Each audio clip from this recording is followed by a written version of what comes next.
The Better Business Bureau released their annual risk report for 2020 this morning, and probably not surprising, they got more reports of online shopping scams than anything else. And as our Michael Martin explains, the BBB is specifically seeing an increase in people being scammed trying to buy a pet online.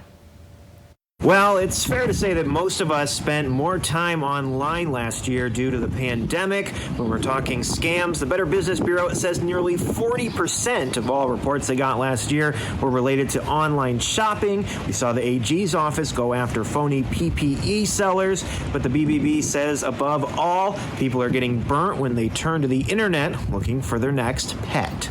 And every time I had a question about why something was being done a certain way, he had an answer. Amy Richards and her family in Kalamazoo tried to go about finding a new pet locally. Trying to find someone with a French bulldog for sale right here in West Michigan, she hopped online. I found an ad there that was right here in Kalamazoo, reached out via text message, and actually had kind of just sort of forgotten about it.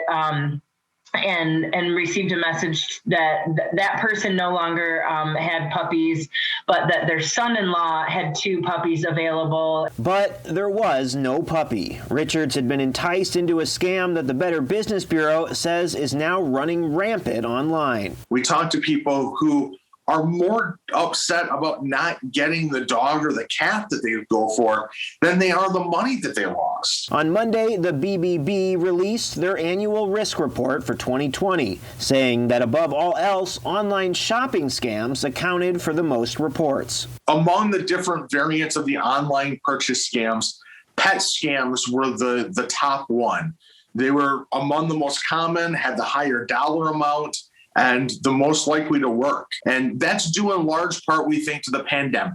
Baker says that COVID-19 has made these sorts of pet scams more believable. Guy had sent me some live videos of the dog, some photos, and I was starting to get a little attached at the thought that, that this was actually happening. Richards asked for videos of her puppy, and no problem, they sent her this. The scammer also used the pandemic to keep her hooked as long as possible. Kind of came at me with some more information that the regulations to ship an animal because of COVID have changed, and you have to have a specific type of heated crate. The scam preys on you pushing that voice in the back of your head back and saying, no, it's good, I'm getting my puppy.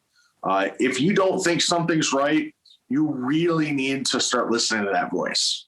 Now, for more information about the different sorts of scams the BBB saw throughout Michigan in 2020, you can check out our web article at fox17online.com. For now, in Grand Rapids, Michael Martin, Fox 17 News.